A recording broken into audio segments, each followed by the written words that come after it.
2, 1. Hi, everybody. Welcome to our latest installment of Esoterics Today. I am Amber and the Suburban Lightworker, and we have with us, of course, our fantastic co-pilot in all things mysterious, Satara, the Lightbringer. Welcome, everybody, to this conversation.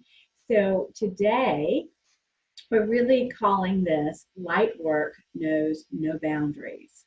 I think that we're going to expose some construct today, Satara and I, that will help you reconsider how much effort is required or not, and how much sometimes we seek to go beyond what we really are here to do sometimes voluntarily, but we do it sometimes because we think we're not enough.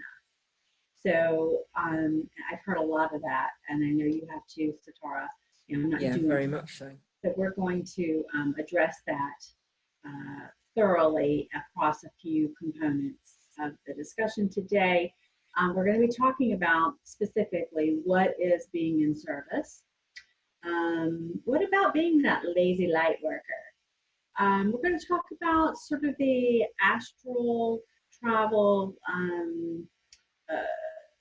training ground that we certainly go through, and increasing numbers of us are becoming aware that that is what we do and what we've been doing. And then, as Satara was teaching me earlier this morning, the language for this, and she'll tell us more about how she likes to do this, but it's good to learn the construct of accitonal alignments for our fragmented fractal experience, and we will explain all of that, I promise, in the next 50 minutes. That's pretty terrific, Satara. Well, good morning and welcome. And what can you tell us about light working, knowing no boundaries? Good morning. I think first and foremost, we just need to remind ourselves that the fact that we're here and holding our integrity is enough to be doing light work. Need necessarily to step out of that confine that we find ourselves in. Everything here is about energy, and as long as we have taken stock of our own energy and how we want to work as an individual just day to day, is enough to be able to affect not only the greater consciousness and planetary awareness, but the vibration all around us anyhow. Just the very nature of how the quantum field works. It will go to the middle range that we're all working within. So as people take more responsibility for their thoughts, words, and deeds, that automatically just helps us on a planetary level anyhow. So it is that simple. That's what I call lazy light working. You know, the day when you think, today, I don't want to go out. I don't want to do anything. I might just want to read a book, or I might just want to, I don't know, count my fingers all day. That's the way that that day's energy is rolling for a person. And we're taught from a very young age here that that's laziness. When actually what it is self-care. It is taking our level of care and our love for ourselves to another level, to know that sometimes we don't want to do this humaning. We just simply want to hold space for ourselves. And if that's turning off the phones, turning off the Wi-Fi, and just being, that's great, because that is what is needed in that one moment. And because we feel that on such a deep level, we don't necessarily work out why we're doing it, because it's instinctual that we need it. And we might need that just as a physical relief for the day, that we don't need to do whatever grind we're doing that day. It might be purely down to psychological, just the fact that we have just been doing so much that we've been spread so thin that we need to be able to just close the doors and rebalance on whatever level we need to do. And it's just, as I say, self-care. Self-care, but even while we're doing that self-care, we're working.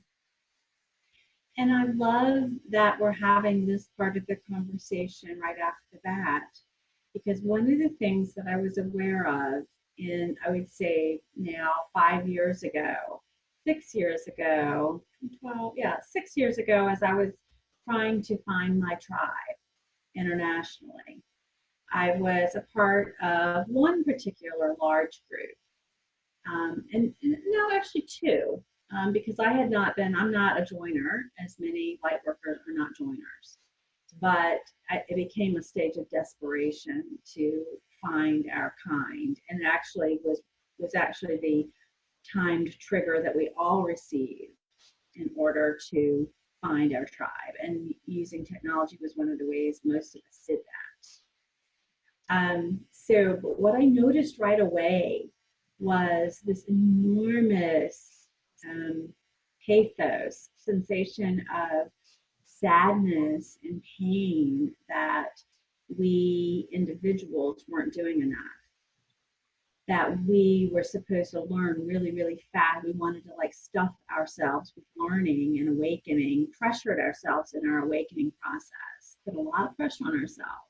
Some of us broke up marriages, some of us broke up friendships, some of us stopped working our jobs. I mean, I watched people just pull themselves apart in order to, because out of the drive to somehow be, now I'm not talking about the people who were egoistic and having sort of the God complex. They are an entirely different beast that are not on this conversation, who don't listen to these in replay.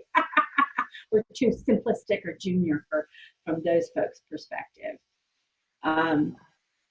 We're just the voice of reason, and we're in human form. But I really observed that sort of as a psychological caregiver on the planet, first and foremost. It's like, wow, people are in a lot of pain on top of pain, because it's painful to live here. And now they're like shredding themselves over not somehow being more magical, more capable, more loving, more resolved in themselves.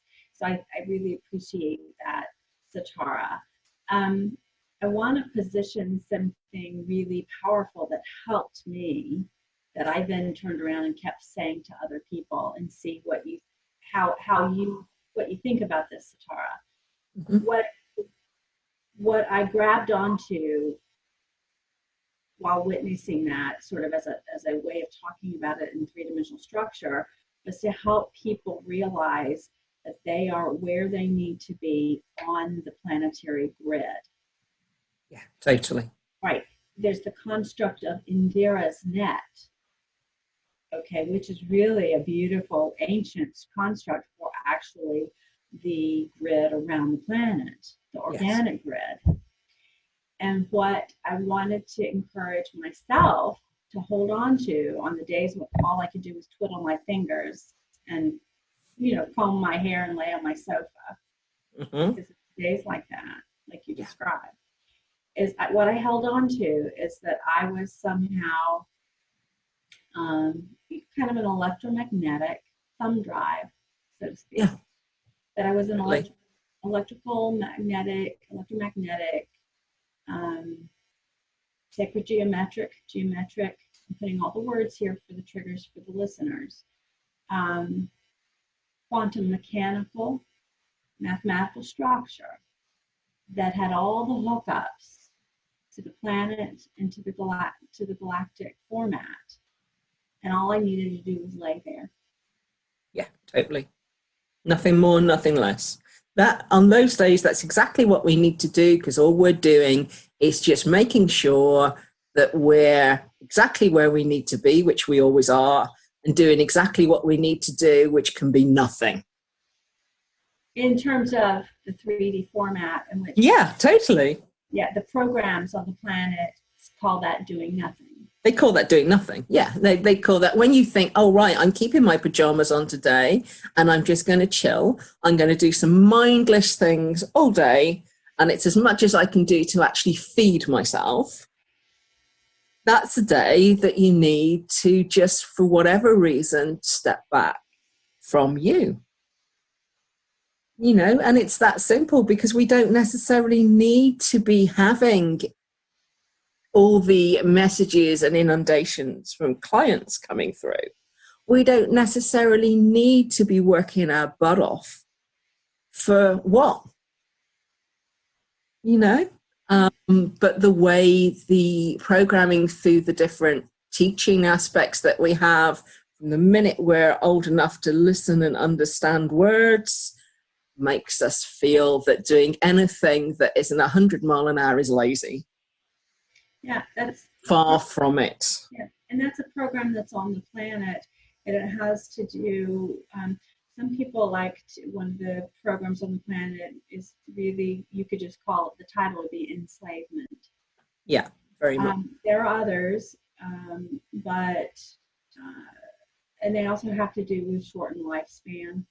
They have shortened lifespan control, being able to manipulate the population through how the education system works, how things like the TV programming, which are called TV programs for a reason, are actually put out, and the format is put out for the subliminal behind what we see to feed in to the whole education system of let's keep these beings in this program for life.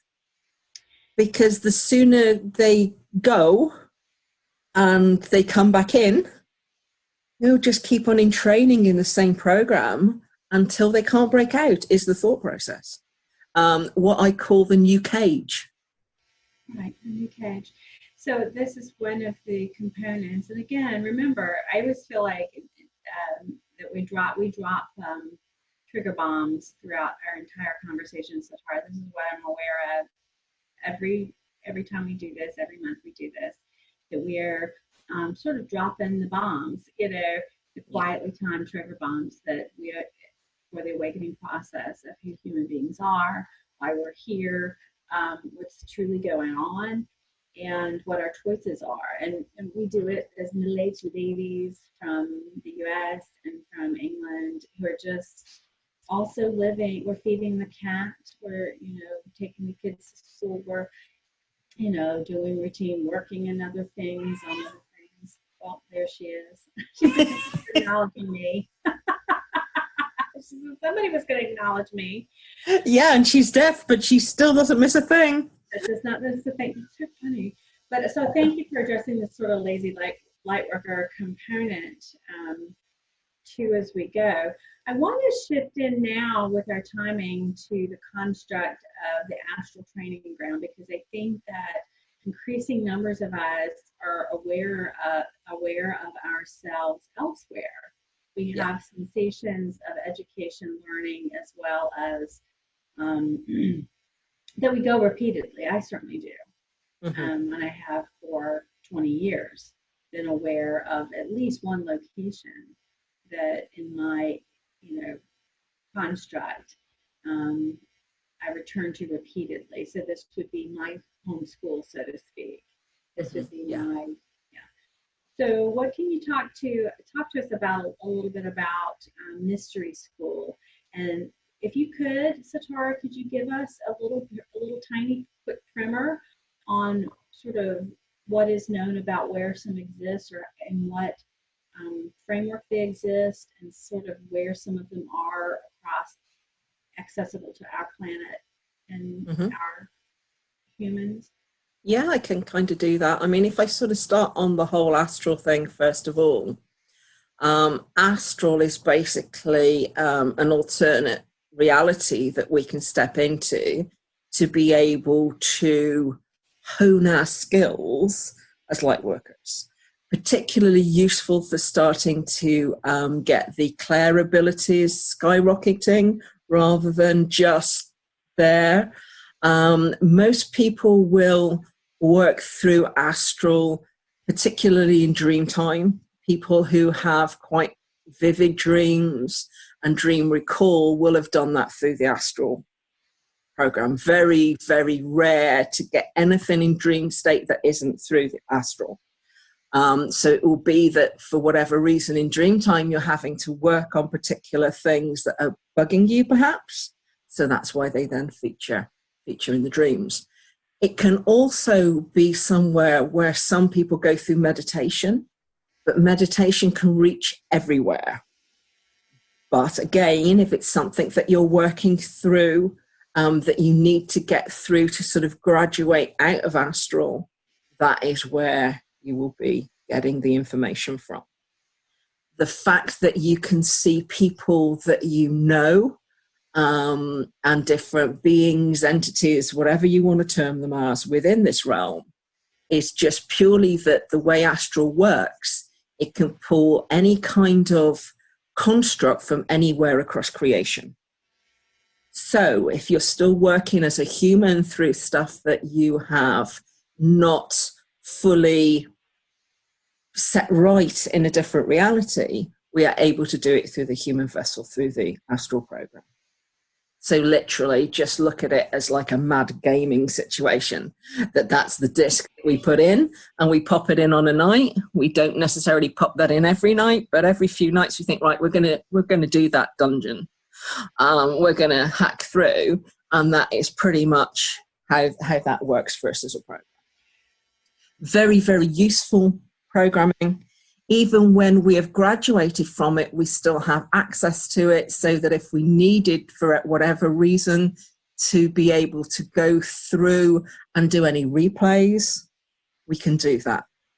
If we suddenly think, hold on a minute, I've got about 98% of this, so actually that was enough to pass, but I want that other 2%. We can go back in and we can revisit it. We can turn the whole scenarios back around to be able to learn to the very minutiae that we need to. And some of us will do that repeatedly. And some of us won't. An awful lot of people that don't dream are not having dreams because they're not having to turn anything over at the time. That for whatever reason, the place that they're in at the moment is good. Everything has been rectified and put to bed, shall we say, that needs to. Mm-hmm. So therefore, there isn't a need for dream time. Mm. And there's an awful lot of light workers, myself being one of them, that don't dream. Mm-hmm. I've had 6 dreams in this lifetime. That amazes me. And counting. I'm like, where's the 7th? What do I like the 7th? Whereas I, on the other hand, pretty much, I would say 5, 4 and 5 nights a week. Dream in that way. Yeah. I know that I used to bug my light team incessantly because I thought there was something the matter with me for many years because I didn't dream. And I was like, what's this dreaming stuff? Why don't I get it? What have I done that I don't get this? Because I thought I'd done something wrong to not get it. Right. Yeah? It's like, why am I being punished? Why does everybody else dream? Right. And talk about them, and I'm like, meh. So that's when you got the education, the word, the languaging that you could use to describe, what you just described. Yeah, the whole astral, very much so. So I said, okay, that's great. You've explained it to me. Can I see it? And they're like, okay, we can come up with something. And they gave me my first dream, which was really, really random, but it was basically a bit of a walkthrough to be able to see pretty much all timelines there that you could just be on whichever one you want it to be. And I can remember coming out of there and thinking, oh, that's really useful training for parallel universes that you've just really shown me. Right. Like, okay. They gave back right. on that. But I think that's the difference, Satara. And for you all who are listening closely to what we're talking about this morning or today, today's show, what you have represented here, and I mentioned this structurally, usually once during each show, I really do represent sort of the more typical situation of our kind, which is, say, about the 2012 trigger, and then about the the 2016 trigger, the bang, bang, bangs that a lot of you all who watch this are part of, and we're more similar. I think what Satara represents then is somebody who already kind of came in settled up with some of this that we are squaring up now. But I think, Satara, what I see about you is that you've been designed to reverse engineer it to where you can then describe. In other words, you're sort of a guide to my kind, that I can take these very difficult constructs that I'm becoming aware of to grasp in the third dimension and put them out to you, and you can say, well, this is what that is. Because those who take in this conversation are at we can only talk about it in terms of up and down, in terms of levels, where it's because that's the way our human brain, nervous system, and these conversations have to be delivered. It's at such a threshold of understanding that we are very tiny. I'm representing an incredibly tiny component. You're representing a very tiny component of consciousness on the planet. But we have to have places to discern these and have this level of conversation. It's not an academic conversation alone, because you can go onto the internet and look at some of the structures that have been laid out since ancient times and across time. But this is sort of the temporal, contemporary conversation about those very ancient principles. We're the little lady is just willing to talk about it. Satara, let me ask you this. Two things. I certainly feel like I can reveal easily, and I've said it a lot in different ways, that my key mystery school is in Paris. I've said that very consistently because I know exactly where it is. I know what's around it. It's where I go as I'm taking, and I sometimes will. I can recall the building, the setting. I can recall, yes, it's like a hotel setting too, because it's like hotel and conference room setting. Some of these structures are not unlike structures that we obviously have here, because they're just a bit removed. So can you speak to your own experience of where if you participate in the mystery school setting or environment, where your key or predominant spaces are? Yeah, of course. Well, I still teach mystery school teachings.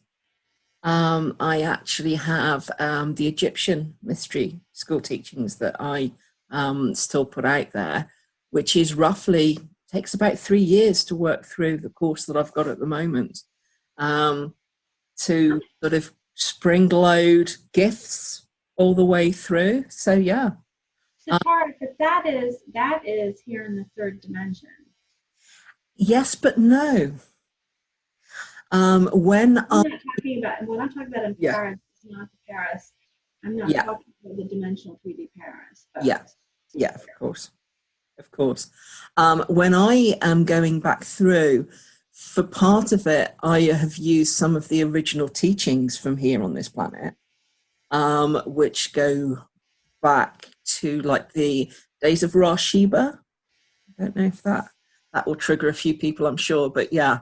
So we're going back to roughly 16,000 BC with some of the original teachings, which are more to do with the humaning aspect of holding the gifts. And then it spirals up from there, really. Because really, for me, there's two places where I think of for the Egyptian mystery schools. One is Sirius A, and the second is the dimension beyond Sirius A, which what we would think of as the Egyptian pantheon came from, which were a form of creator gods. The representation of the Egyptian pantheon being different species, representing the different DNA strands we have as humans. So that kind of gets a bigger thread for people to think mystery school, you know, from a point of view of not just here. Yes, it's teachable here. Yes, it's practical here, but actually it's not really from here. Let me ask you, because we're going to have people, and I want to know too, that they want to understand this. Let me break it down for just another moment. When we talk about Sirius A, I got it. When we talk about, because Sirius A, dimensionally place it just chunky. Where is, for Sirius A, we know that we have access to it in a third dimensional platform. But Sirius A, what other dimensional platforms does it engage? I guess, like, where would the Egyptian mystery school and the creator gods, at what dimension are they participating with Sirius A? You are looking roughly 6-dimensional on Sirius A. Okay, I think that's important for as, because I've got people here, I can feel it, that are listening to this who are just as prepared as I am to ask that kind of question and want to have that construct. Of course. Okay. I mean, obviously, in the higher dimensions, when we're talking about the DNA strands and what was conceived for that, we are talking 8th to 10th. Okay. Depending on where we're looking at, what aspects of it were brought down. Okay, that's really, really helpful, because where the people who listen to this have the ability or are stretching into the ability to conceive dimensionally and galactically, and so we teach that, like, by asking these to each other. Totally. That's a really helpful piece of teaching that we just did, Satara. Now, the last thing I want to ask you about is about yourself, because I think being able to share that is really powerful to understand. Is there one particular larger system that you are affiliated with, and from which you serve, and from which you've received your education and training? Is there a dimensional location and planetary location, and does it have any physical mirroring to Earth? Like in my case, Paris is the reference.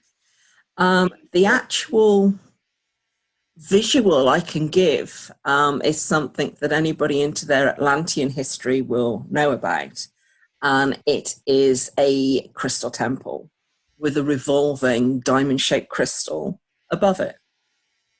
The fact that it's made from crystalline, if we look closer, we will see it's liquid crystalline. It isn't actual brittle. It's not got a particular structure. It will move around, change color, change shape, do whatever it needs to do for the setting. But that is the place that when I'm called to get particular information at times, that's generally where I'm asked to go. Dimensionally, you're talking 10th dimension, which is why you've got the energy morphing. Right. When you are there, you don't have a physical structure. It's not form. It's not the way we know form. Not as we know form. So basically, all that every aspect is light and sound combined. And so light and sound combined, and would you also say at that 10th dimensional location, Satara, would you say you are in light and sound merged with, in other words, merged within your soul group somehow? Definitely. Now, for me, with regards to like soul group, that's a soul group to me is just all my other fractals.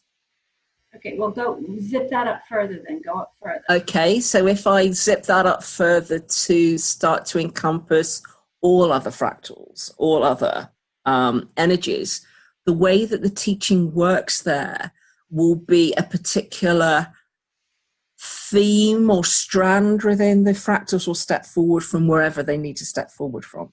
There's no hard or fast rules of what energy, vibration, whatever is coming in, when the knowledge is downloaded, you simply merge yourself with what you are presented with.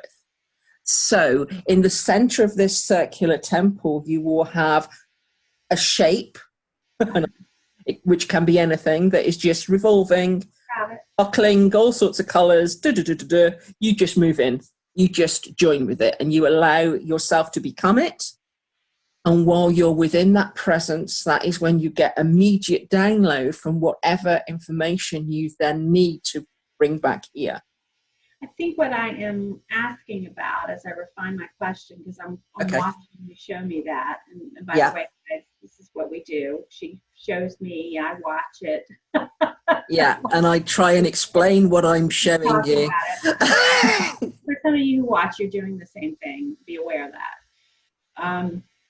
So when I see that, Satara, I think what I'm getting at, yep, the fractal components that are needing to bring that in, and at places in the timeline that are where that's needed to kind of hit that content, but see it like sort of like a computer network, right?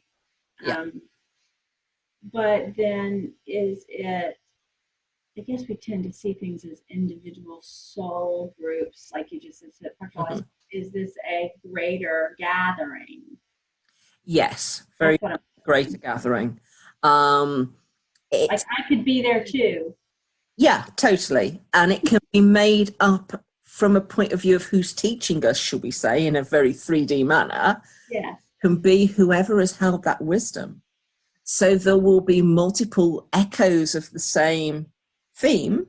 Yeah. And all of the facets of the same theme are downloaded. Whereas here, when we learn, we're given one way to learn it. This is the information. This is how you retain it, do it. Whereas it doesn't work like that. It's like, this is what it can look like. This is what it can feel like. But actually from over there, it's different. And if you do this, and you get all of that comprehensive information come through instantly. I mean, for those of you I'm not there 5 minutes. Yeah, right. For those of you who are listening to this, I want to offer it to you relative to mathematics. What we're talking about would have a location code associated, mathematical location code. 1, 2, it would have a mathematical structure to it that is downloadable at that frequency, at that dimensional level. Is this a good way to say that? Yeah. For people who are quantum physically, quantum mechanically oriented and can see the mathematics. I hope does that make sense? Yeah, that makes sense to me. Okay. Makes sense to me. It's a serious B, and and so I have to spit that out. Yeah, totally. It is a totally different ball game because you are in a place that is without time and real structure. Right. And there's nothing else but the structure that you go into, which you have to have something for your mind to be able to latch into as a human. Right. So it has to be a structure, which is the only reason that it is shown as it's shown for the brain to go, oh, yeah. Right. Oh, yeah, I know that one. I got it, check. Yeah. The last thing, I know, crazy balls, right? So the last thing I want to turn our attention to in the time remaining is, could you please speak to what are accidental alignments and what happens from the fractal viewpoint and the fragmentation? Could you speak to that for the next like few minutes before we have to wrap up our show? Because I think it's a great teaching. Yeah, of course. It's something I do with everybody I work with, really, is I check where they are still aligned to. Because when we have a physical body, although I appreciate that we are everything, so therefore ultimately aligned to everything, as a human, we decide as we've come along our full journey into this reality, what to kind of disconnect from. You know, because we're very good at disconnecting on any level that we want to. Places, people, environments, you name it, we will do that. So what realignment does, it basically works on the age-old grid. So first of all, the first sort of thing I would check is to make sure that somebody is still aligned to the planet, because we are living on this planet and it is what is sustaining our life force at this time. So therefore, any disconnect from certain aspects of it can create huge issues, not only on physical health, but also mental health too. So it works on a very practical level. So I will check that first of all. The next grid actually then moves out into our solar system. So it basically creates this sort of net around the solar system, that we have perhaps disconnected from certain planets for certain reasons. Again, it will be down to our experiences in other ways. We could have had a really bad time on, I don't know, Jupiter, for instance, so we don't want any of it. Yeah, so we've like, who? Yeah, we've cut and run. So to be able to rebalance that up, and reconnect those connections from ourselves on the soul level helps us to be able to revisit what at some point we had had enough of. It allows us to work through the likes of the astral fields, to realign that, to start to give that wholeness to ourselves. Because when we are creating these breakages between ourselves and other realities, other forms, anything we've decided to step away from, we are actually then damaging ourselves to some extent, because we are really playing the separation game to a different level. So by then reconnecting, it allows us to start to step back into a greater forum, which after all is our forum. It is where we belong. So from the solar system, it then goes out universally to the whole of this universe, is the next sort of construct, which can take time to actually start to bridge that. Because when you think of the trillions of planets that we have here, that we might have disconnected on some level from, we have to work through that. Once we've worked through this whole system here, we then start to look at exotonal alignments to parallels, then into the whole multiverse. But yeah, that gets more complex as you kind of go up and onwards with it. But our main thing really at the moment is to make sure that we're linked into what is around us, that we are not playing that separation game, because all we're doing is separating ourselves from ourselves. Okay, that was a very good primer. It was just scratching the surface, but Yeah. what I really, in such detail, it's the best we can do within a few minutes, Satara, to really lay that platform out. It's something that you do offer in the work that you do. But I'm going to now begin to close this show up with taking us back where we began, that light work knows no boundaries, as we can see, but it goes back to what we call the lazy light worker story.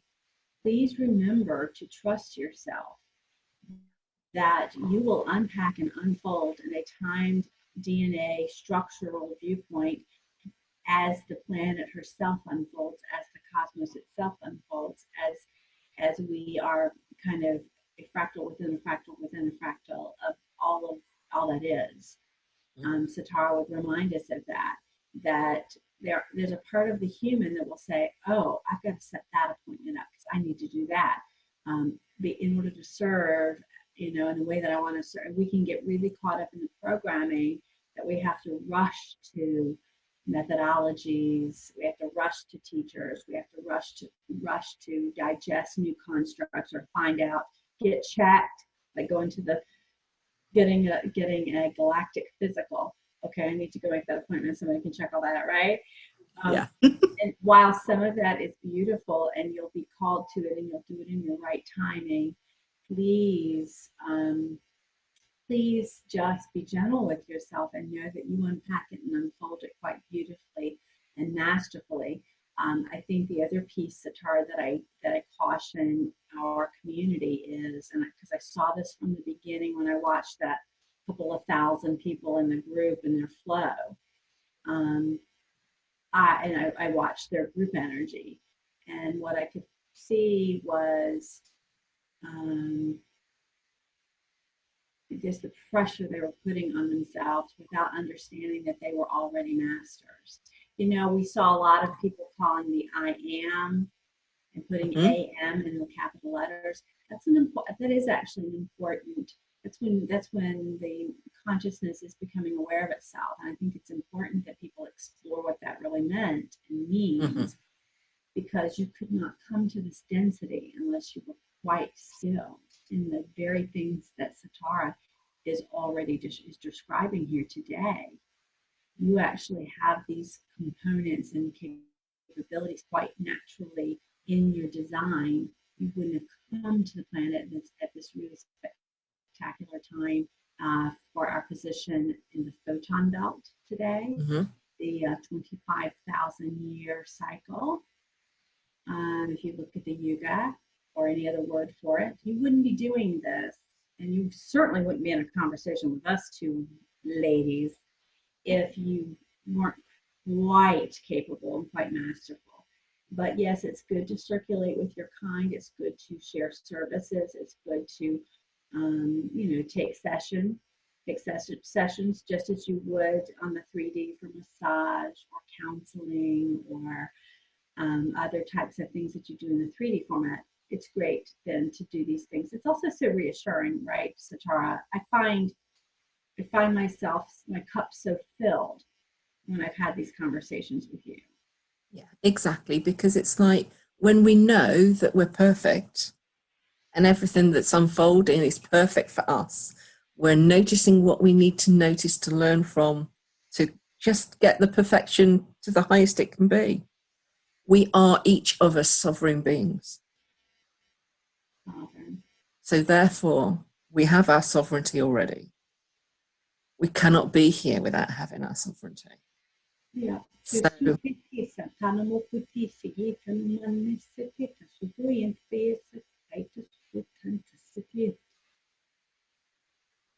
It's sovereign. yeah, totally. So, Absolutely. so we have come to another conclusion of a beautiful cycle of conversation here.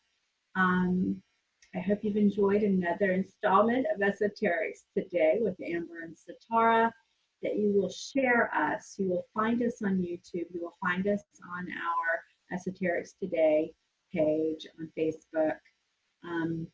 The YouTube, the Facebook, I think that's pretty much where we show up.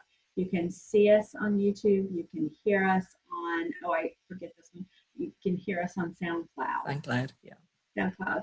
So please share us if you know other people for whom this would be fascinating, awakening, challenging, odd, weird, or just, a sort of entertainment. Because any of it is fair game in the awakening phase of a human life. Suits me fine. How about you? Yeah, it suits me good. I feel that whoever will hear this or needs to hear it will. Yeah, I think so too. Perfection. And many of us are having these dialogues all across the planet and sharing with one another in this way. It is our pleasure to do it. We wish you much love and much joy until the next time we come together again. Satara, always good to see you. Much love, honey. Much love to you too. Thank you all for listening, and we will see you anon. Bye. Bye. Bye.